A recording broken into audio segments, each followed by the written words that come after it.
We're going. All right. Good evening to some of us on the East Coast. Good afternoon to the rest of us in Central Time, Mountain Time, maybe even a few of you on the West Coast out there. Appreciate everybody joining in. My name's Jeremy Valentine. Like Mr. Siegel last week, a referee in the Mid-American Conference. Before that, several years in the Missouri Valley. A few of our fellow Valley officials are with us, some that I've worked with and still strive to work with on a weekly basis, and then a few years with the GLIAC as well. Thanks to Nick first for putting this together. Nick and I's history goes way back, all the way to really the University of New Orleans and some Ohio State regionals in 2001, 2002. And we've been working our way through the officiating ranks ever since. So it's been a great ride, and we're still kicking and rolling as best as we can. But between Nick, myself, and so many other people on this call, it just goes to show the outstanding foundation that NERSA, the NERSA community, the NERSA tournaments, and the opportunity that we get to train with intramurals gives us, and how we're able to build off of that foundation into some extremely successful officiating careers. And I just hope that what we discussed today will be able to really help those officials who are in the high school level, working up through Division II, Division III, to get a few more nuggets and building blocks to work their way up and achieve their officiating dreams. We're going to do a little thing about offensive holding today, kind of stemming off of Dave's discussion last week about making quality calls. The biggest thing, like Dave touched on last week, there's a lot of ways that we can define a quality call. There's a lot of philosophies that we talk about that everybody hears of. Make it be there, get the big ones, leave the fender benders go. Let's fish in, so if you're going to fish in someone's pond, come out with a big fish, etc., etc. But when it comes to what is and what isn't a quality call, unfortunately, even though we've made long strides with the CFO, there's certain supervisors, conferences, levels of play, styles of play that are going to have differences on what the threshold for what a foul actually is. I know AJ's on this call, and if they call holding anytime during the regular season, they're probably going to get a downgrade.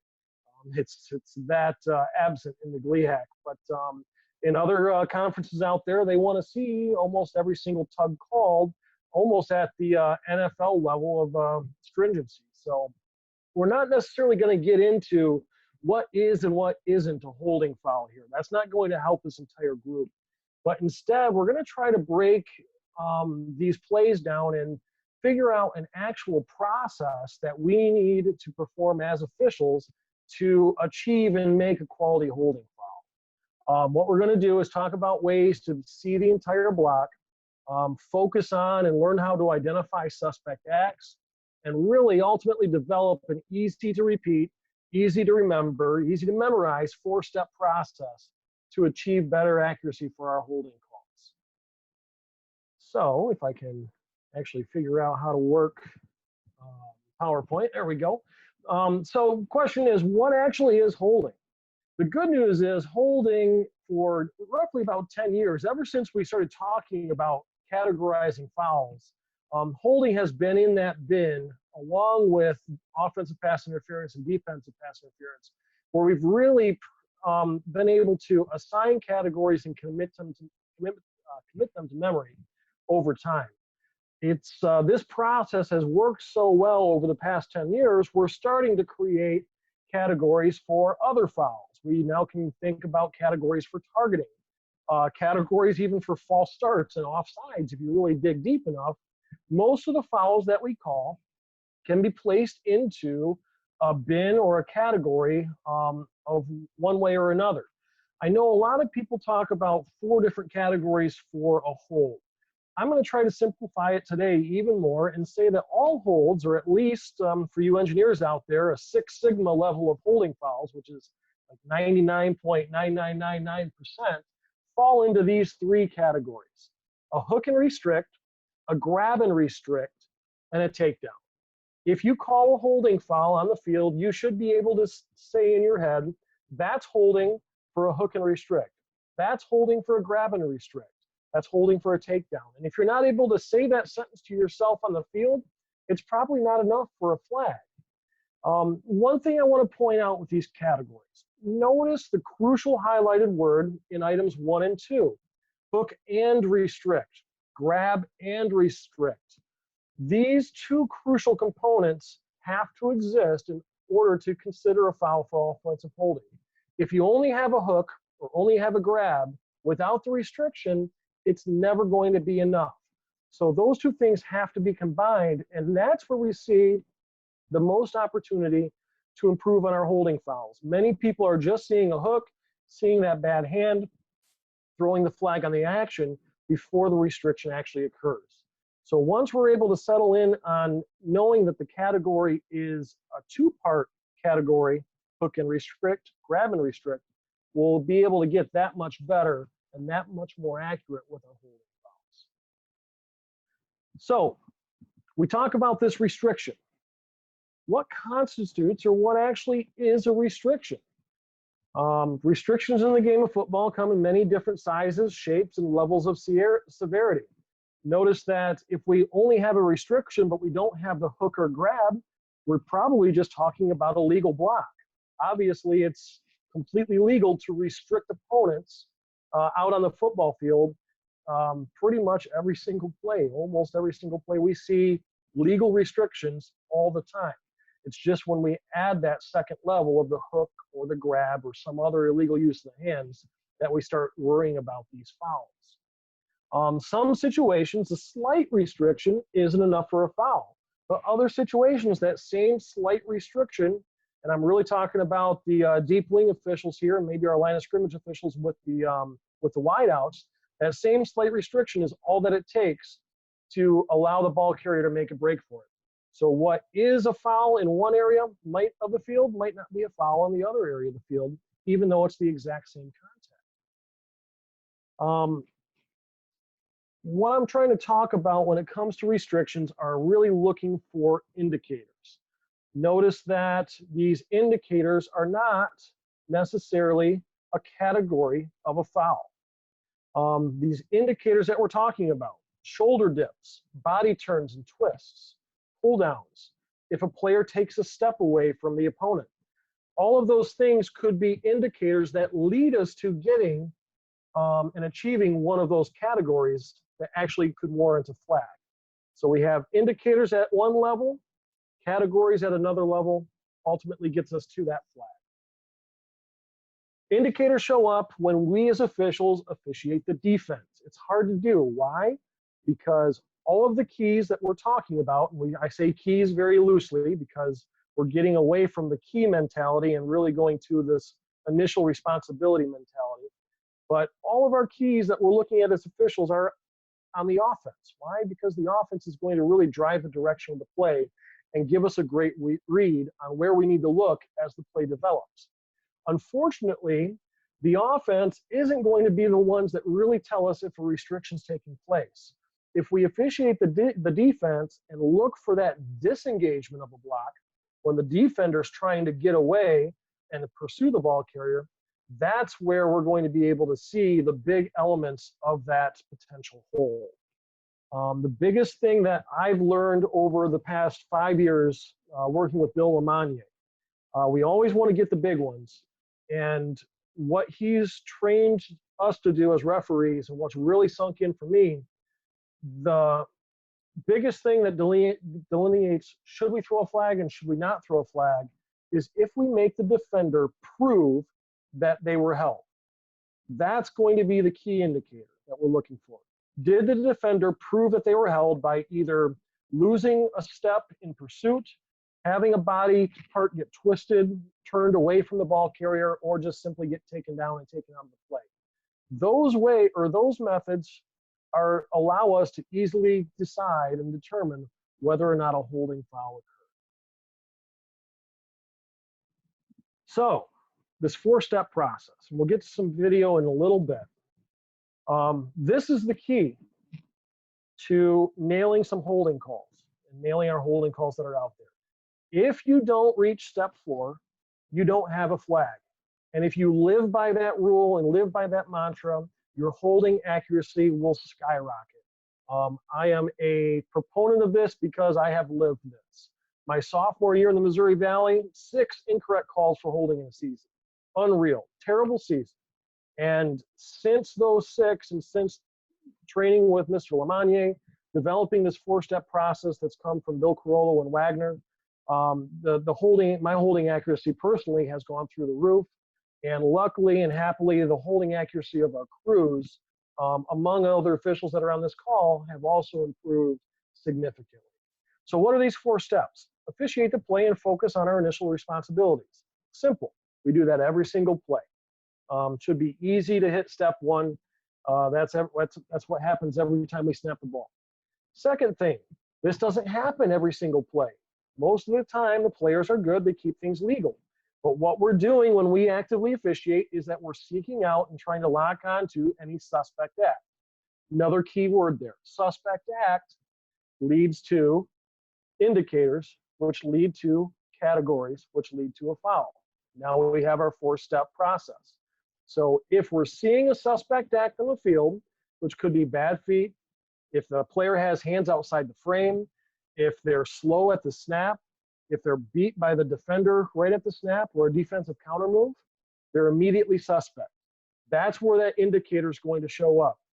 If we see an indicator, stay locked onto it, because that indicator could potentially turn into a restriction, which leads us to our category, grab and restrict, hook and restrict. And the last thing that we got to get to before we throw our flag is that step 4, the 4th step, how the restriction actually has an effect on the play. How do we know if a restriction has an effect on the play or not? That's when we talk about point of attack officiating. How are we doing so far? Nick, anything in the chat? Any questions? Nope, all good. Nothing in the chat. So when we talk about the point of attack, what are we talking about? The first thing, we'll define it from Wag's book, or Bob Wagner's book of football phraseology. The point of attack, as defined by Wags, is an area where a material restriction by a player prevents an opponent from making a play on the ball or ball carrier. The point of attack is rarely ever the same. Sometimes it doesn't even remain the same throughout the play. It's important for us to recognize that and understand that the point of attack is going to be dynamic as the play develops. And we'll have a video example of that very soon. The timing matters. The ball carrier location matters. Both of those are critical elements in determining where the point of attack is. And again, why does this matter? It helps us with step 4. It determines the location. Determining the location of the point of attack has a significant impact on whether or not the action around the point of attack and the restriction around the POA has an effect on the overall play, which should make us warrant that flag. So the big question is, how do we improve at offensive holding? And that's what we're going to spend the next, hopefully, 45 minutes on. The first thing is moving with a purpose. If we live by the move with a purpose mantra, we are not only going to get better at holding, but we're going to get better at practically every aspect of officiating. And we're going to dig in a little bit with our video on what the move with the purpose philosophy actually is and what that means, and also how we can analyze the video when we're watching ourselves and critiquing ourselves on whether or not we are actually moving with a purpose or just simply moving out there for the sake of just trying to look good and moving. Second thing, beware the rip move.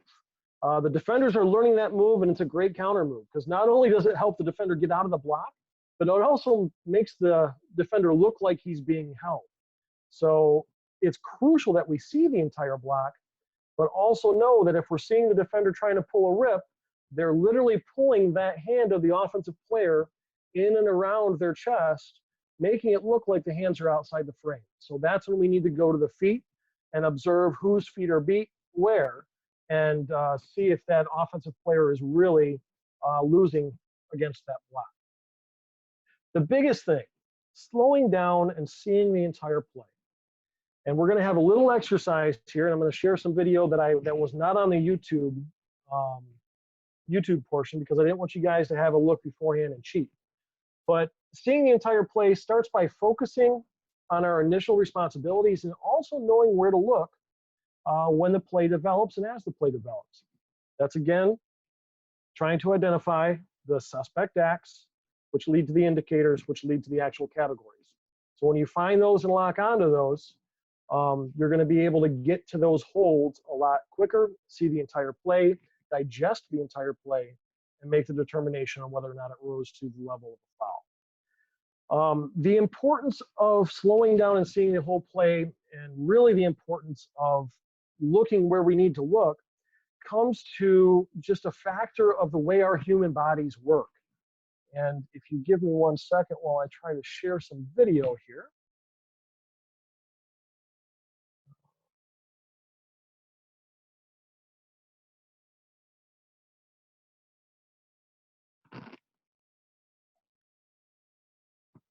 Hopefully you're seeing the iPad now instead of the...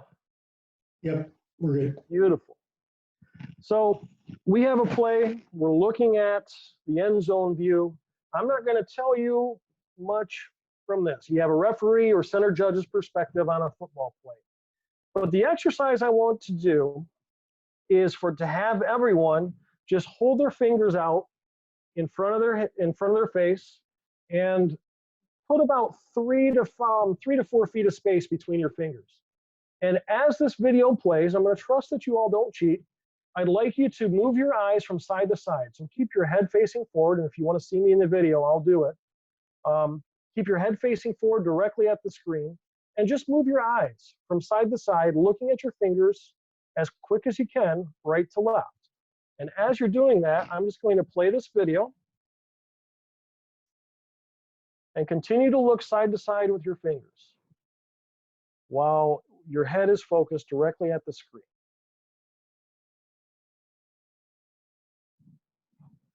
We've seen the play, and I'm going to put it out there for everyone. You can either throw it in the chat window, or you can throw it out there and unmute yourselves. Which player held?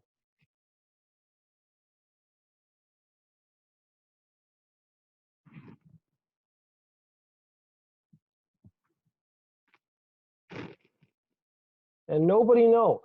Why is that? We were all staring, our faces should have been focused directly at the screen. So our focus was pointing right at the video that we should be looking at. However, with our eyes moving back and forth from side to side, what's interesting is, even though our eyes are physically moving across the screen every time they switch from the left hand to the right hand, we can't see what's going on as our eyes move. That's a natural human body element called a saccade. This natural trait of our bodies causes our brain to literally shut our eyes off as they move from side to side. When that happens, our nerves in our brain, or our nerves in our eyes, are not processing what our eyes are seeing while our eyes are moving from one point to the other. If they did, we would be in complete disarray and dizzy, because it would just be an absolute blur as we're moving from point A to point B. Why is this important in football? Well, if we're focused on the left tackle on this play and get to the right tackle late because we didn't identify a suspect act quick enough, the actual restriction could occur during a saccade. Those saccades take about anywhere from 1/10 to 2/10 of a second. The average football play is what? About 3 seconds, correct? So if we're losing 1/10 to 2/10 of a second on a saccade, if we go from the left tackle to the right tackle and back to the left tackle, that's 2 saccades, and we've just lost 10% of that football play. We have no recollection of what went on. We're never going to get it back, and we're never going to be able to understand what happened. So now, focusing on the video, I just want you, I'm not going to tell you who holds, but you're all going to see how obvious this hold is, because you're all focusing on the play and focusing where we need to right now. Blatant takedown by our right tackle.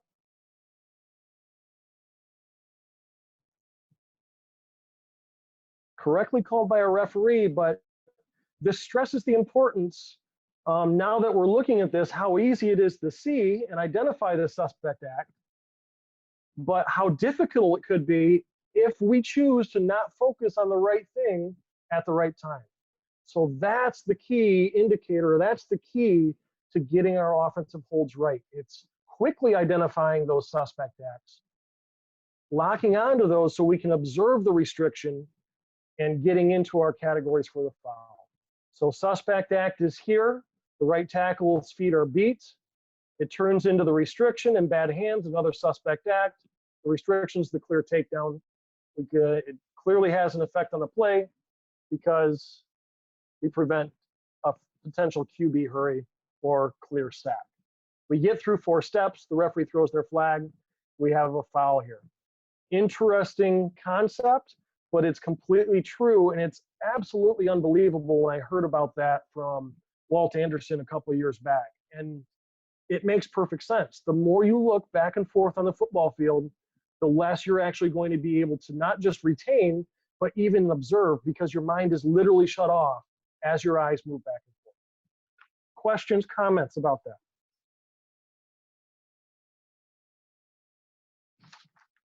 Clean in the chat. Good stuff. All right, we'll keep rolling. To the video. This first play, I don't have a poll for. I want to bring up a good example of everything coming together. This is me being the blind squirrel who found a nut. I searched through the entire bit of holding calls in my entire season and was only able to find this one. So at least I was good on one holding call this year. But this play has a little bit of everything. It has a point of attack that changes. It has an official that slows down, processes everything, and makes sure that all 4 steps are met before the foul actually takes place. So if you see initially, the point of attack, as shown by all of our offensive linemen, including the running back, was to the left, to the center judge's side. And if we shut off right now and think that that's going to be the end of the point of it, or the end of the play because he swarmed, we might again miss some key and crucial action. But all of a sudden, the point of attack changes, and it goes from the left side of the line straight over to the right side of the line. We see action by our tight end, which looks suspect, but it happens early in the play. It's the initial thrust of the tight end. But the flag doesn't come out and land until well after the play develops and well after that point of attack is defined, and until we were assured that that actual restriction had an overall effect on the play. Look at the end zone view really quick, or actually we'll look at the timing here on the coach's sideline.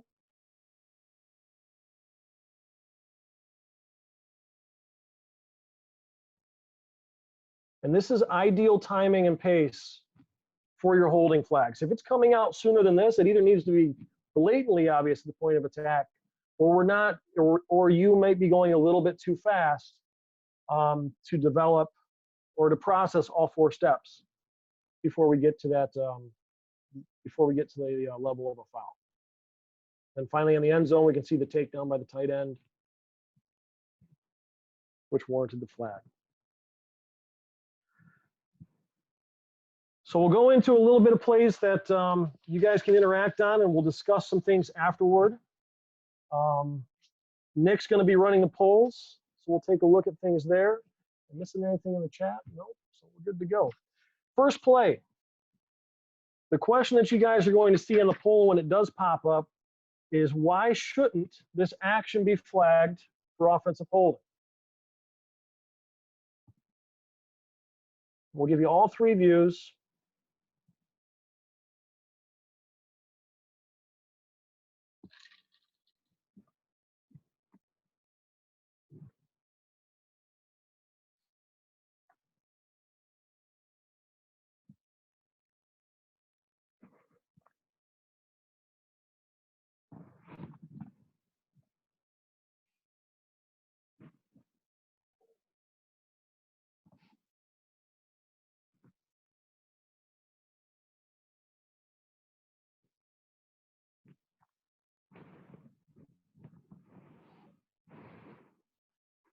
Action called occurs around here, number 79.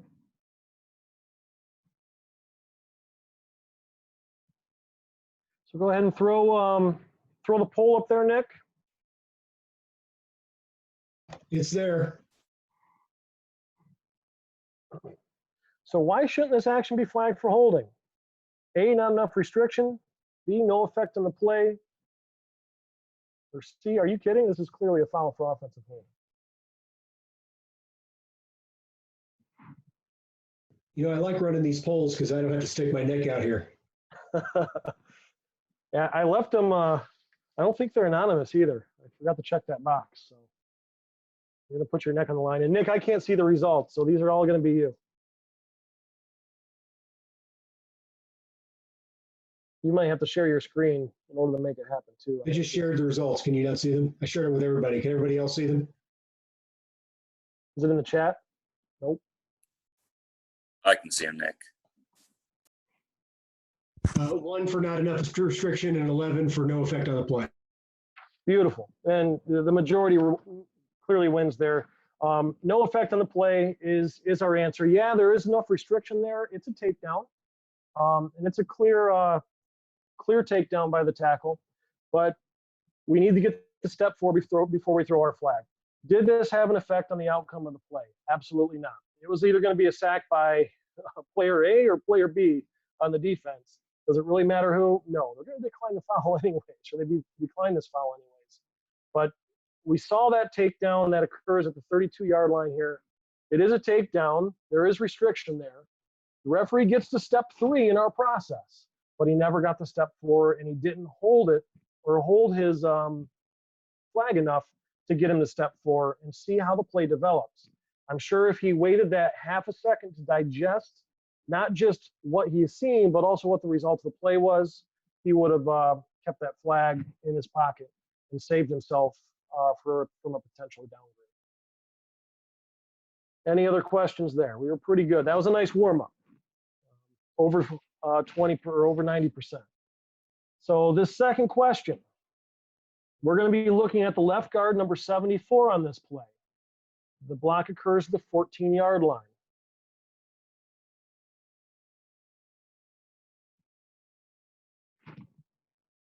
We get a good ISO on it with the TV replay. When the polls do come up, we're going to say what crucial element's going to be missing from this action to warrant a foul for offensive holding. Again, we're not asking whether or not this should or shouldn't be a foul call. Some people might say yes, some people might say no. I'm purposely putting pretty obvious correct calls or incorrect calls up here for that very reason. So this was a miss. This is a foul that was flagged that shouldn't be called. My question to all of you is why? Nick, you can throw it up there if you'd like. I'll wait till they finish the replay here. So option 1 is going to be no officials around to see the action on this play. Option 2 is there's no suspect act. Option 3, not enough restriction. Option 4, no effect on the play.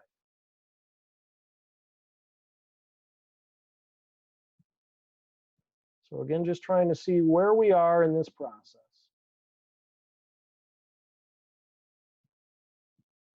And we'll get to the end zone. If you haven't voted yet, take a look at the end zone view in real time.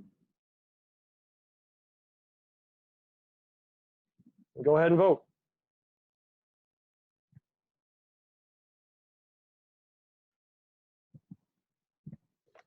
Votes are in.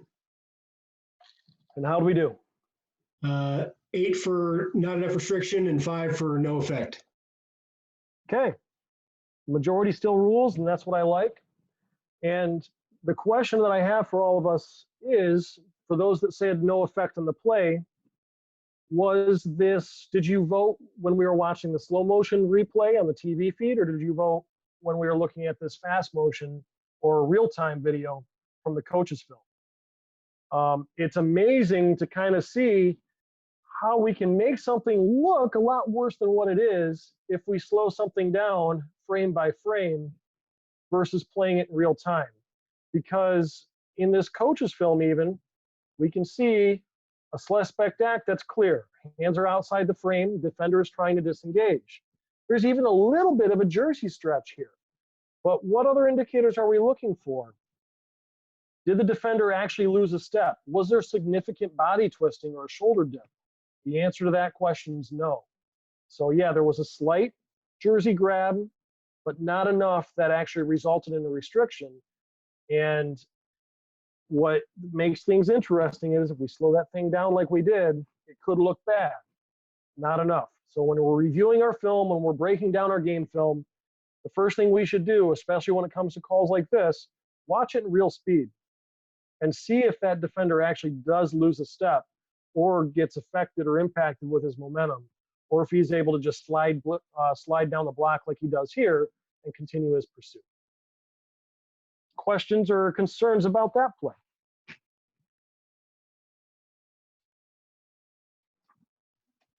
All clear, Comments? Richard. You guys just want to hear me talk the entire time? We can make this interactive. I don't want to be the only guy. I've yet to give the perfect presentation, so you guys better step up on that one. I know I'm going to screw up somewhere. You guys just got to call me out on it. I think I'm going to count on Fultz or AJ to, or no, Pistone's online. She'll call me out when I screw up. All right, third play, Northwestern and Stanford. We're looking at the left tackle. And again, we're just going through our process. My question to you all is, what process here, what process step did the center judge throw his flag on? Step 1, step 2, step 3, or step 4? If you threw on step 4, you're agreeing that this was a good call for holding. This is a two-part question, so you need to get into both of them Oh, that's before I right. launch. So the first part of this was, what step did he throw on? The second part is why. So this is where we're going to break down the video a little bit more. This is a fun one. So first question, what part does he throw on? Second question, what do you think the reason is for his incorrect call? And when it comes to evaluating our calls, correct or incorrect, when we're looking at our game film and doing our own self-critique, it's important to kind of dig in and ask the question why, especially for our incorrect calls. If you're able to find a root cause on what happened and what occurred on the play to cause you to throw your flag, you're going to be able to implement some corrective actions to make sure that same mistake doesn't happen again. Polls up. I think that was it. The poll is out. I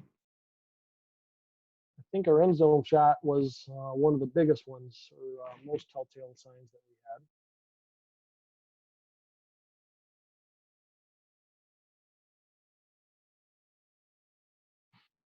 So it's the action by the left tackle, 76. Clearly not a hold. There's no restriction at all. He maintains superior feet.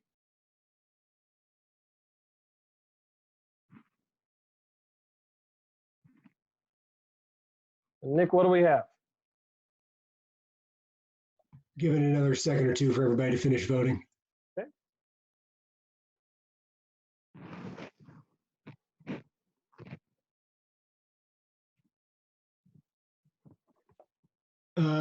The majority went with step 2 on part 1 and didn't fully digest what was observed for part 2. Okay. Wow, majority didn't say all of the above on part 2. That's surprising. So everybody nailed it, for at least the majority nailed it for question 1. He locked onto a suspect act where there might be a hand slightly outside the frame here. That's considered suspect. The feet are somewhat beat as well, but this quickly turns into a potential double team. There's 3 guys on offense. There's 2 guys on defense in this area. Someone's going to get double teamed and lose. Turns out to be not the guy who's suspect, but unfortunately, the tackle does a miraculous job recovering here, maintaining his feet, and placing just enough restriction legally on that defender for the ball carrier to sweep around him. So yes, the center judge here threw on step 2. Didn't even get to step 3 before he decided to throw the flag. Now, why did this happen? First one, is he moving when this block occurs? Absolutely. Why was he moving? Because the darn quarterback snapped the frickin' ball before he was able to get out of there. Nothing we can potentially do about that. It's unfortunate, and there's some things that happen on the football field that require us to be moving during the live ball and while play's going on. We try to avoid it as much as possible, but unfortunately for our center judges especially, It's extremely difficult to do. But what is our center judge also doing as he's running backwards when the snap is imminent?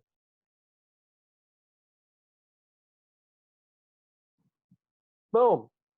For some reason, he thought it necessary to count 11 when our umpire and referee have already done so.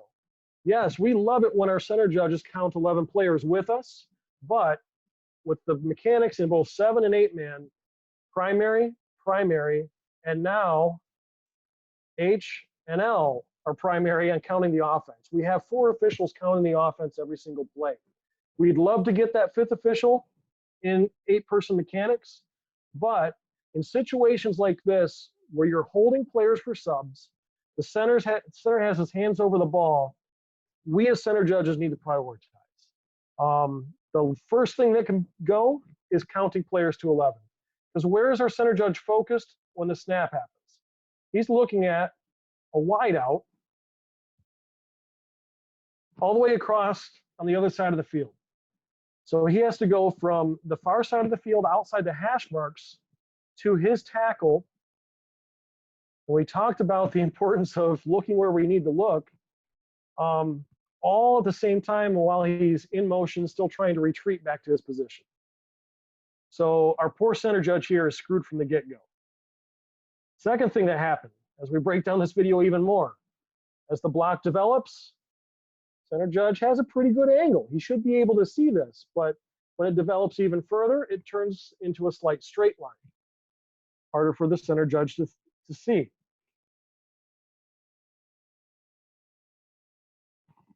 When does our center judge make this decision? Pretty instantaneous. Yes, the flag comes late, but he's reaching the couple microseconds after the block actually occurs.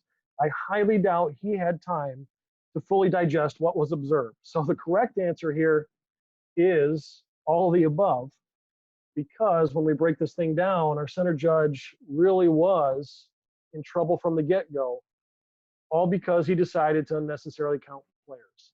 Again, importance of focus, importance of doing our necessary mechanics, and if we are rushed, we need to know what is critical and crucial in our pre-snap routines and what we might be able to set aside and hold off for another play. I'll let you all discuss with your crews and your own personal preparation to determine what elements of your pre-snap routines those might be, because they'll often differ by position. Anything on that play?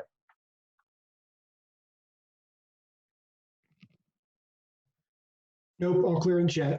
Thanks, Pistone. I appreciate you watching out. Okay, 5th play.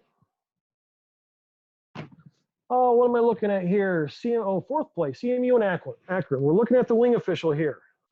This might be Brigatti, I'm not quite sure. But we're gonna, again, try to analyze this call and try to figure out why this call was incorrect.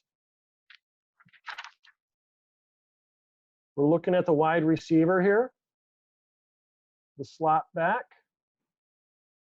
and our motion back.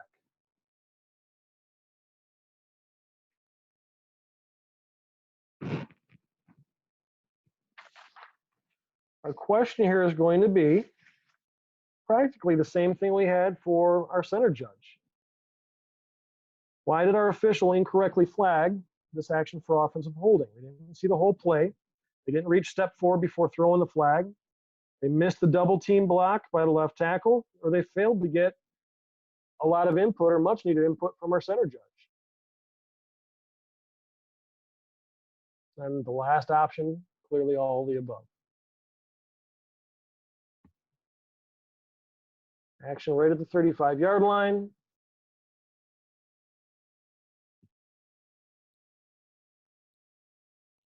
Referees always look good. I might go back to that view just to make a couple comments for our referees out there. Coach's sideline doesn't show us much.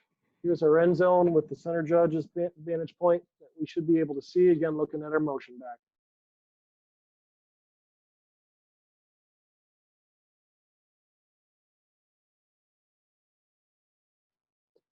Yes, the defender falls here. Yes, this looks like a takedown, but does looking like a takedown constitute a foul? What causes the defender to actually fall over here. It's the additional block by the left tackle. Unfortunate for our wing back or our motion back. A little bit of a bonus for the defender. So let's go ahead and lock in our votes. So we'll do Already, that. Say again? already done. Sweet. What do we get? 8 for all of the above and 5 for didn't see the whole play. I love it. All of the above is definitely the way to go there. Now, as promised, going back to our announcement here, a little blurb for referees. This applies to practically to any and all levels.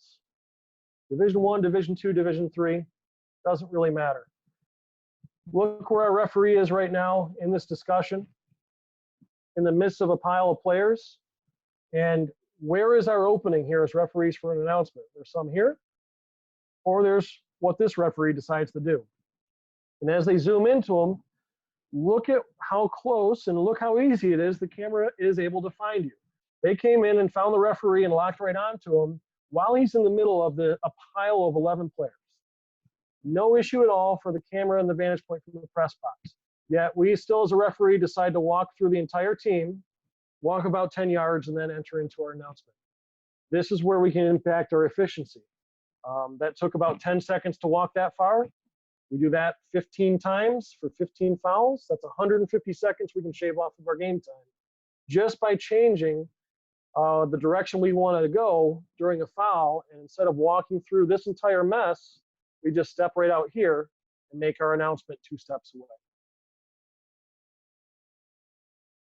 Next play. How am I doing on time? 15 minutes. Beautiful.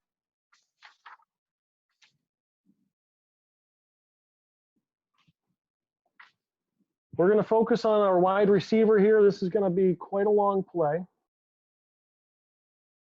That block that occurs at the 29-yard line. I'll just let it play.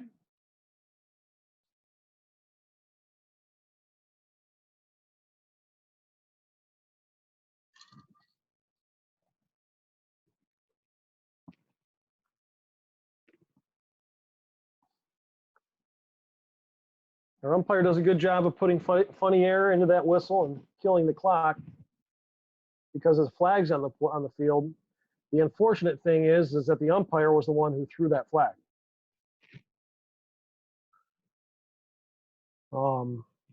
Head scratchers can plague us, especially when they're calling back touchdowns. And we as officials always need to have that sense of awareness that's going on in our head to say, hey, if something doesn't seem right or if something seems really off, it probably is. Flanagan, go ahead and comment on this if you'd like, or if you want, unmute. How many flags have you ever thrown for holding on wide receivers as an umpire?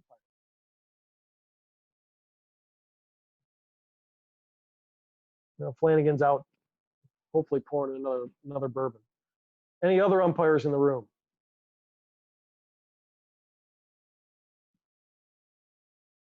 We got to recruit more umpires. Holy cow! But okay, let's talk about our officiating partners, our position officials. How many times have we all seen an umpire throw a flag on a wide receiver? Jeremy, this is Steve. Hey, Steve. Sorry, I was having trouble unmuting. That's the first time I've ever seen an umpire call a holding on a wide receiver. He should not even be looking at that.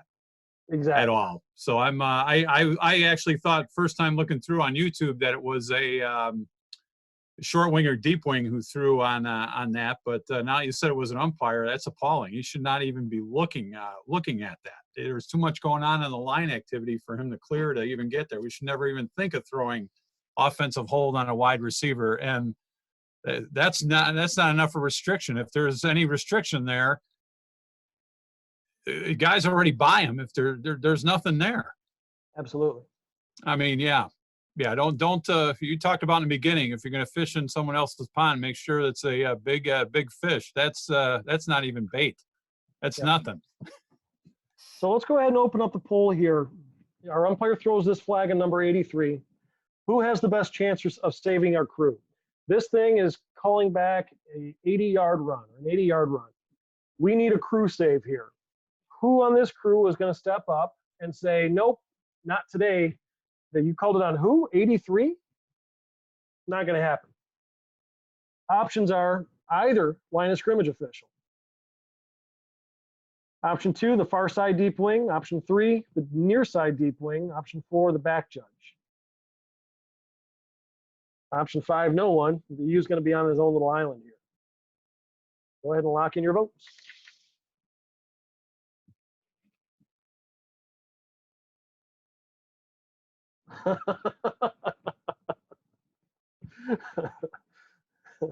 We have a guest coach from Lake Erie on the call today. Coach McNally, great to have you online. We got a split between the near and far side deep wing as the high number, and the back judge also got votes. That's outstanding. I'm glad that, and that's the question I wanted to have here, is to figure out how much people think that this far side or these two far side officials are going to be able to be engaged on this particular play. By the time this play breaks, what is our far side line of scrimmage official doing on this particular play?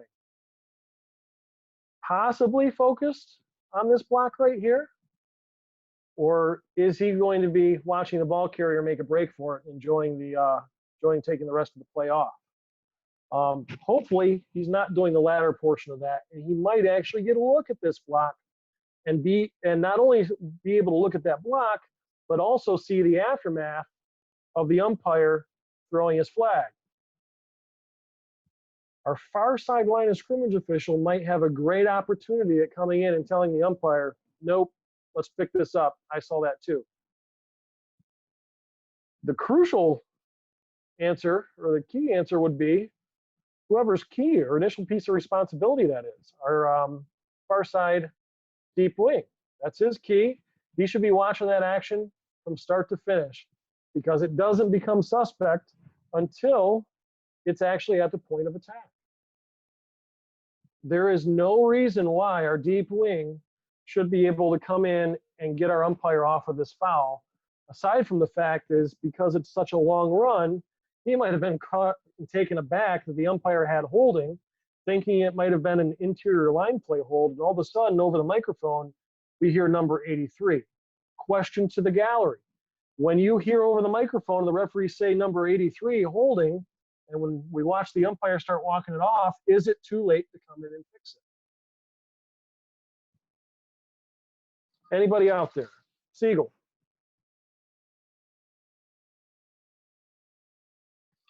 What's your question there, Jeremy?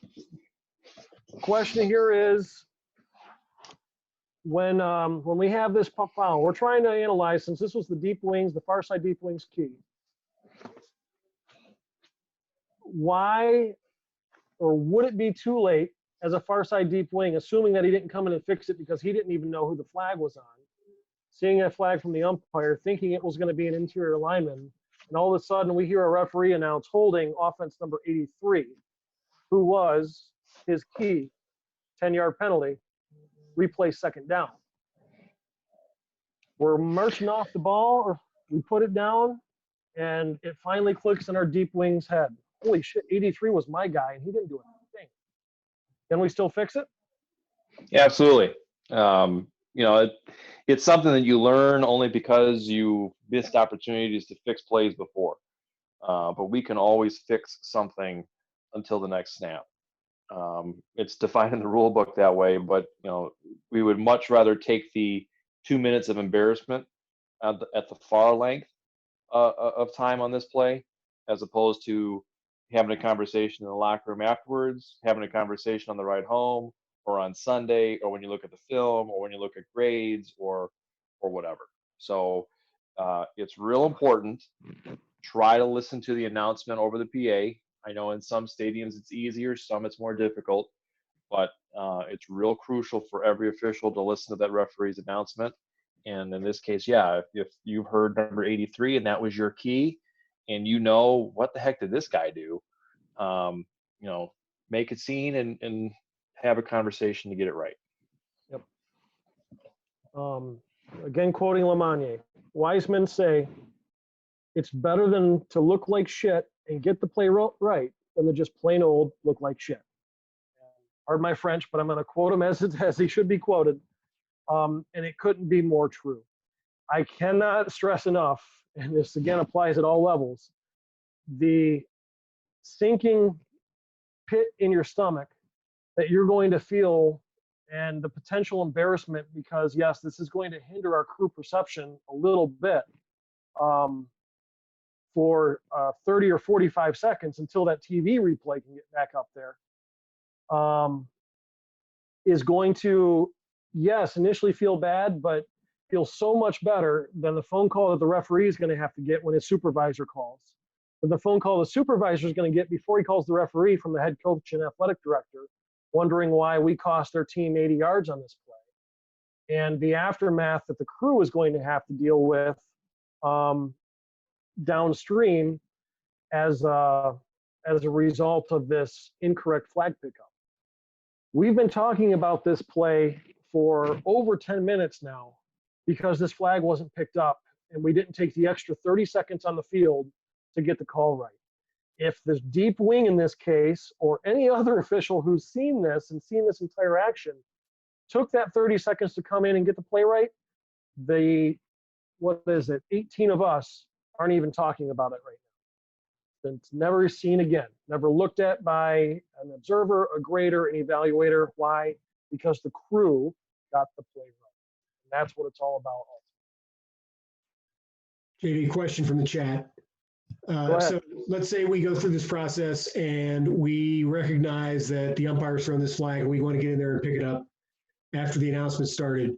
And as a result of that,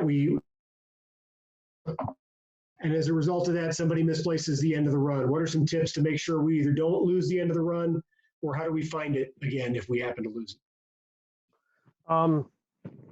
Two different answers for that. First answer are games with replay. We have O2Os. Those guys are going to be a great help. If you can get on the horn with replay, since we're going to be fixing something, and say, hey, where did that run end? They can quickly say the 22-yard line, the plus 22. Say, great, thanks, 1st and 10 from the 22.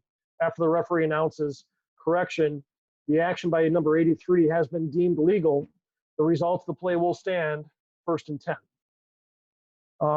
If we don't have replay, things get a little bit dicier, and now we have to kind of look into some other tools that we can possibly figure out or possibly utilize to our advantage. The first one is always that nice Jumbotron that many of our stadiums have at the Division II and even Division III levels. If somebody can take a quick little peek at that Jumbotron while we're discussing plays, while we're discussing things as a crew, we might be able to get an indicator on where the result of the play was. If you don't have a Jumbotron, there's a good chance that the clock operator might have already clicked 1st and 10, ball on the 22, and we might be able to sneak a peek at that and get an indicator on where the ball should be. Lastly, if we don't know, this was a 60-yard run. If we're off by 5 yards, no one's going to care. As long as they get 55 or 65 of those yards back that they wouldn't have gotten after the holding foul, and they get that 1st and 10. Put the ball down and keep on playing. We've already hindered our perception a little bit here. Let's not continue to hinder it by showcasing more confusion on the field by not knowing where the ball should be. Yes, we can always think in an ideal world that the far side deep official or the far side line of scrimmage official, or I'm sorry, the near side, press box side in this play's case, will be saving the spot for us. But unfortunately, that might not be a given every single time. So I wanted to make sure that you guys had all the tools in your arsenal for those specific acts. Answer the question, I hope. Hey, Jeremy, I have a question. This is Bradley. Hey, Pat. Hey, Brad. In that situation, whenever the umpire was giving the referee the flag that he had on the field, would it be permissible, or what do you guys say at the college level, if you key your crew mics, not the mic over the for the audience to hear, but you key the crew mics and you can all kind of hear the discussion that's going on, and then at that point the deep wing could come in and make a comment, come in, talk to the referee or whatever before the referee makes the announcement. Would that be all right? And Brad, that's a great point, and I'm glad you brought that up. And it's mainly crew preference on how much we want to use those official to official or O2O radios on our feet or on the field. But this is a great example on when O2Os are going to be extremely useful, because after our umpire throws his flag, once the play ends, and once he does the normal routine of putting funny air into the whistle, killing the clock, alerting the crew with that funny air through his whistle that we're entering penalty enforcement mode, the next step, if we're using O2Os, should just be a quick holding 83 offense, holding 83. Hopefully, when the umpire says 83, he'll realize, holy cow, 83, that's a wideout. Somebody should have that. Hey, I need to talk to you, side judge, head linesman. Let's chat before we do this. But unfortunately, it didn't click, and we ended up enforcing this foul. But yes, by all means, it's completely acceptable to come over the O2O, say what you got, and then continue the normal penalty enforcement mechanics. What I'm going to stress here is that when we're using O2Os to this nature, we use it to supplement the existing mechanics that we have, not to replace our existing penalty enforcement mechanics. So just because we say holding 83 offense and you let go of the mic doesn't mean that you should come to the referee and make a preliminary signal, have a discussion with the referee about the foul, and continue to do things like we've always done for the past 10, 15, 20 years when it comes to penalty enforcement. So one cardinal rule for any type of O2O system, and I gotta say, supplement is good, replacement is bad with our mechanics. Great point, Brad, thank you. All right, we beat this play to death. Let's move on.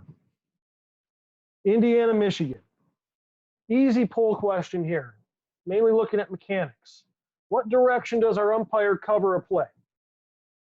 Umpire should know this pretty quickly and easily. If you're not an umpire and you don't know which direction, watch this umpire because he does it to perfection. Polls up.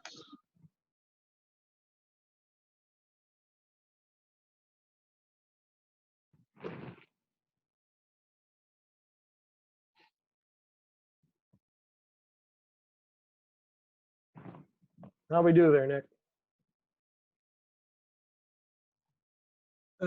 Most of the way there. Give it another couple seconds.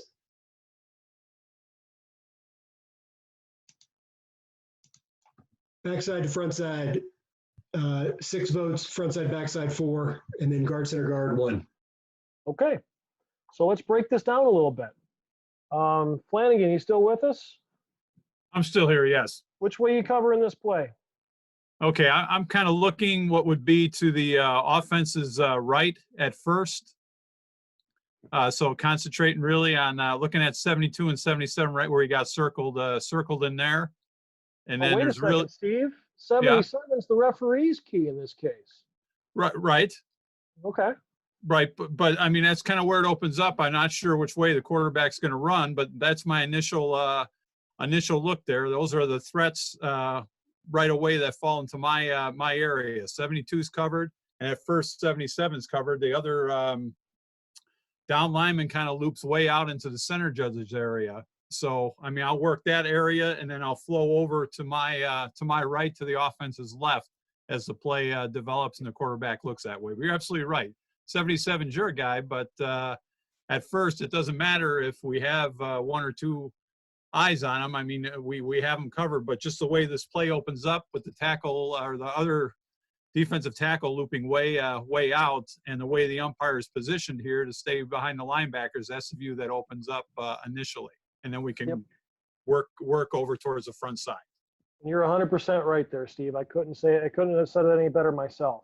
And why is Steve going to 77 and 72 instead of staying on guard, center, guard? Well, our center isn't even threatened on this play. It would be a waste of time to have an umpire focus on a center who's going to be transitioning into nothing but a double team block with the left guard here. Why can the umpire get off of this guard? Well, he's going into a double team block with a center. So again, absolutely no reason for our umpires, who typically are on guard, center, guard, to focus on those three players. That's going to result not in a stalemate, but a victory for the offense. 2 guys against 1 guy. The offense is going to win. We never or rarely ever call holds on double team blocks. So let's figure out where the next threat's going to be. Next threat's going to be on number 72. And while he's at it, like Steve said, hey, let's give our referee a little bit of help here with number 77. We can get these 2 one-on-one matchups taken care of a lot better. And I apologize for just touching the screen when I shouldn't have. We'll be able to cover those 2 matchups on the right side of the line much better by focusing on the area where the suspect acts can occur. So not only are we looking for suspect acts on plays, but we're also looking for opportunities to eliminate certain players that are going to no longer be a threat for this particular play. As the play develops, the umpire is going to go from the backside once we have a front side versus backside established. Right now it's a stalemate. And now we're going front side to backside. So you can see our center judge should be looking at the front side. And 7-man, our referee, needs to transition to the front side. Harder for referees to do in 7 official mechanics, which means they need to recognize these sweeps a lot more often and get that movement over to the left side to help cover this action, knowing that our umpire is going to be looking at that side blocking, regardless of if the play goes to the right or to the left. So that's breaking down our mechanics in 7-man and 8 official mechanics with our front 3. Any questions about that?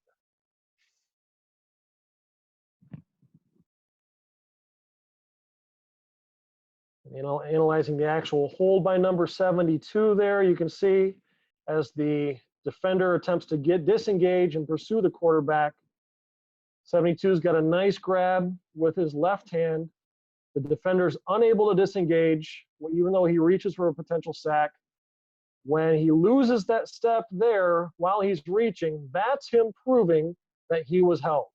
And that's what makes it enough for the restriction to occur at the point of attack and warrant the flag to come in for our umpire for the correct holding call. We good, Nick? Anybody else? We're going to move on.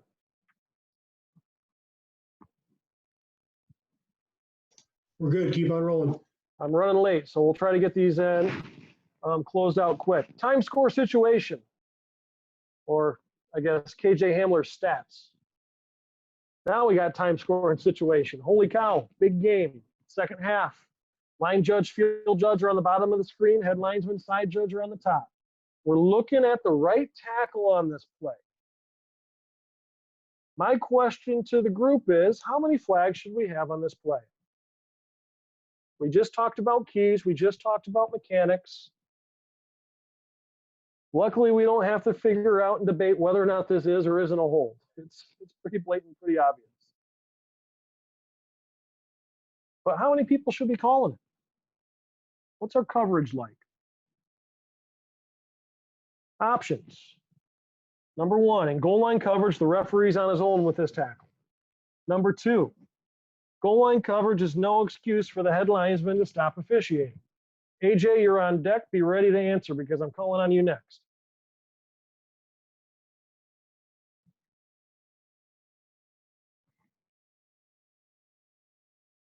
Get this ISO over here.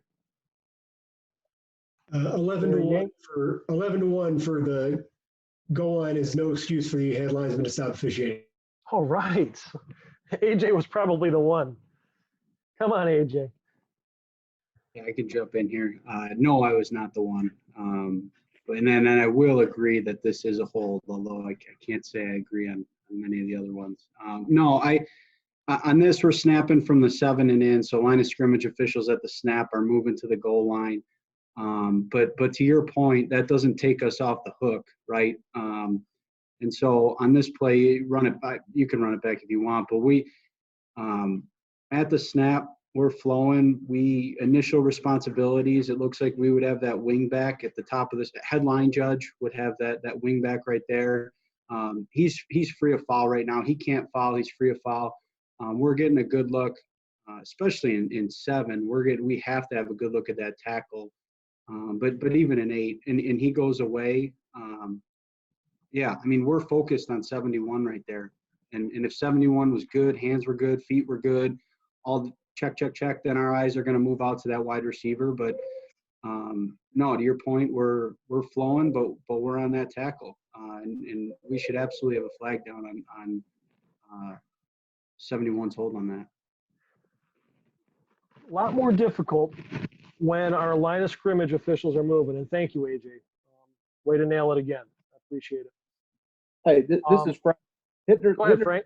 is your body moves, but your head stays. So your head stays with your person, but your body's moving to the goal line. Perfect. Input from a deep official really quick. Fultz, I know you're online. Your ideal position and setup when you're on a pylon as a deep wing.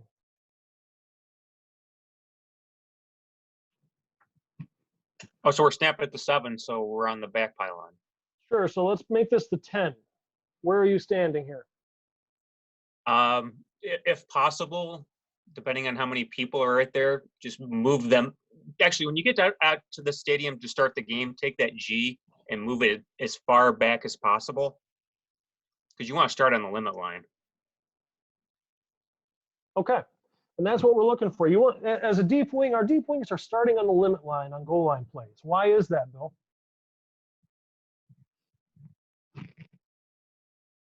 You want as much vision as possible. You want to move as little as possible. Yep. By starting on the limit line, square to the goal line, your movement is reduced. Your field of vision is significantly wider than starting on the sideline. And most importantly, your chances of dying are much less when you have a pylon play and you're going to get contacted or the play's coming right at you and you need to make a ruling while trying to survive at the same time. My question then goes to our line of scrimmage officials. Since being back at the limit line is our ideal position when we're covering the goal line as a deep wing official, and as line of scrimmage officials, when that's the case, we set up on the sideline to help out with the sideline, since knowing that our deep wings aren't going to be able to cover it. When we're at the 7 and in, why aren't we the exact opposite? This deep wing is set up to help out on the sideline call, but our line of scrimmage officials, for some reason, are setting up just about 3 feet off the line of scrimmage. If this play happens to come out any wider, it's going to cause this official to move. His head's going to bob up and down.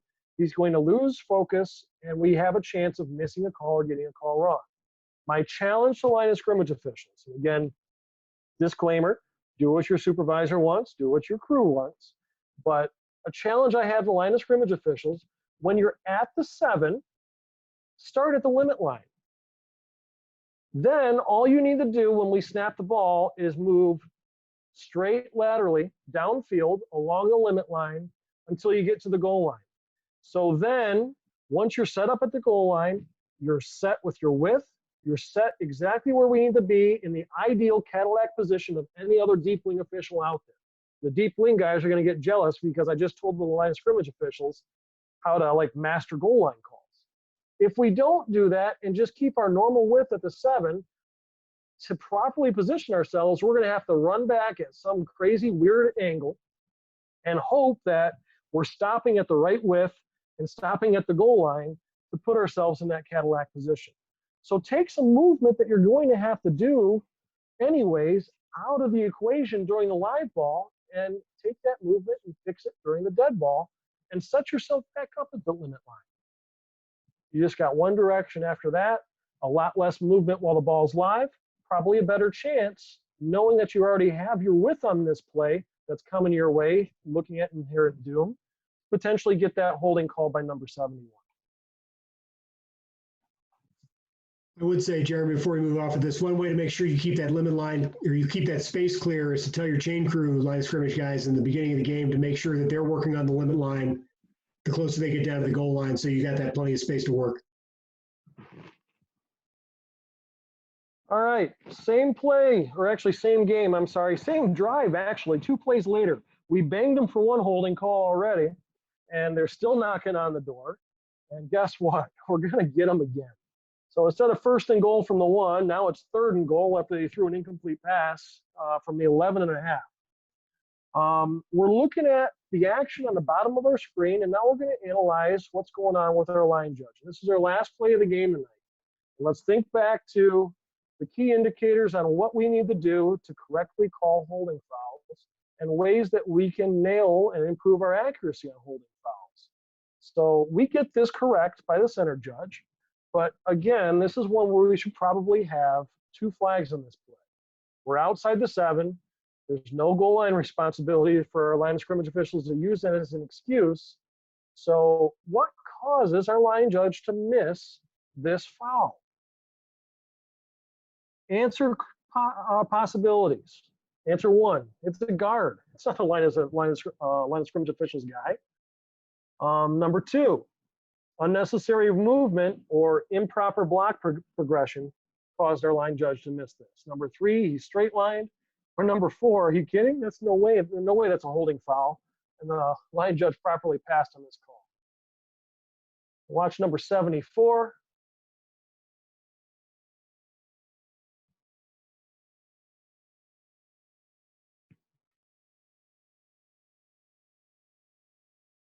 We'll let Nick throw the poll up and go ahead and lock in your votes.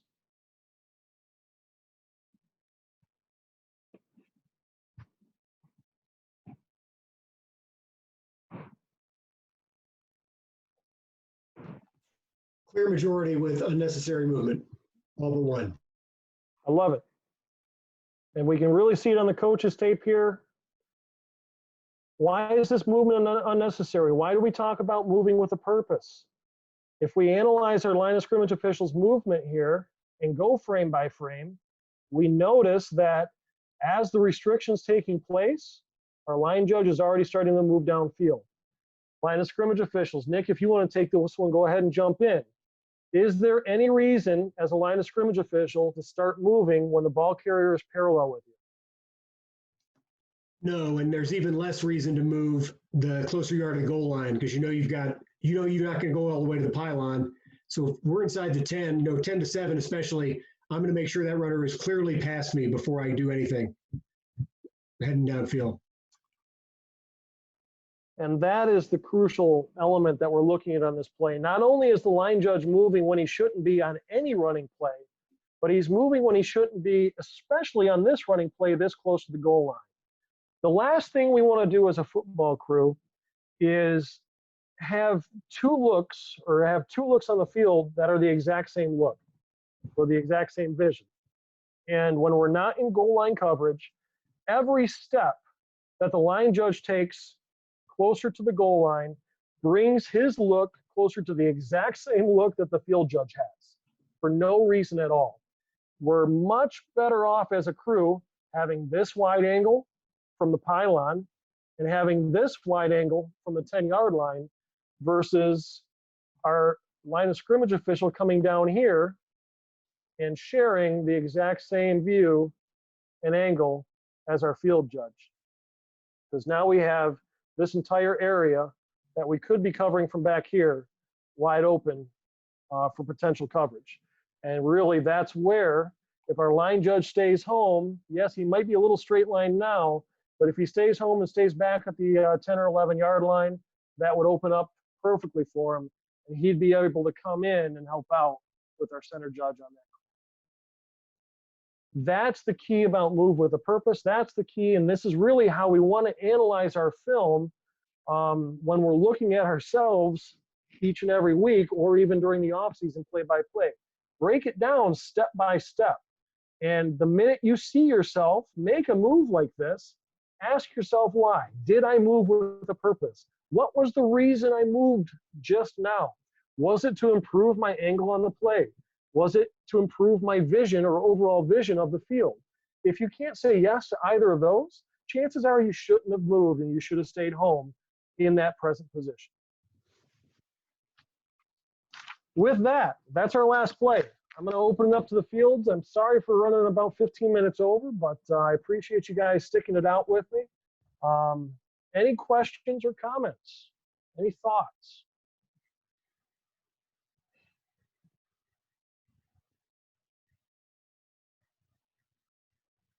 Must have Not done too easy. too good a Nick? job must have done way too good a job there, Jeremy. I doubt that. You guys are just sick of hearing me talk. It's like, holy cow, end this stupid thing. Nick, go ahead and take it. I'll leave it up to you if you want to close things out. And Yeah. I appreciate the opportunity again, everybody. And if you have any questions, you have my email. You have my some of you have my cell phone. Get a hold of Nick. He'll forward them on to me as well. But best of luck. Enjoy the rest of the spring. Nick, go ahead, take it away. All right, just a few real quick things of note for everybody. You can see on the screen, I've put up the upcoming call schedule. Hopefully you can see that. Next week, AJ will be presenting on unnecessary roughness and targeting. I'll get the link out to that in a calendar invitation here by the end of the week. And then we'll get into the next week or the following week, we will be doing a pre-snap routine and crew expectations presentation that will be brought to you by several people. And then we'll kind of keep digging from there. Some things that are always helpful for the group. If you see we have some available dates. If you want to sign up to present to this group, hopefully that's something you might be interested in. Don't hesitate to pop your name out there. I'll make sure that if you have any questions about getting on the list, we can do that. And then finally, no test review calls the next 2 weeks while we build the test bank back up. So if you have tests from your groups that you don't think I've seen, email them to me. But we will resume the test calls on June the 1st with the COC off-season test number 2. So that's kind of where we're at. Jeremy, I think I speak for everybody here when I say thanks. Thanks for your time tonight. I appreciate you putting it together. And thanks everybody for joining us. Enjoy the rest of your evening, and we'll see you here next week. So take care, everybody. Have a good night. Thank you all. Thanks, everyone. Have a great night. See ya.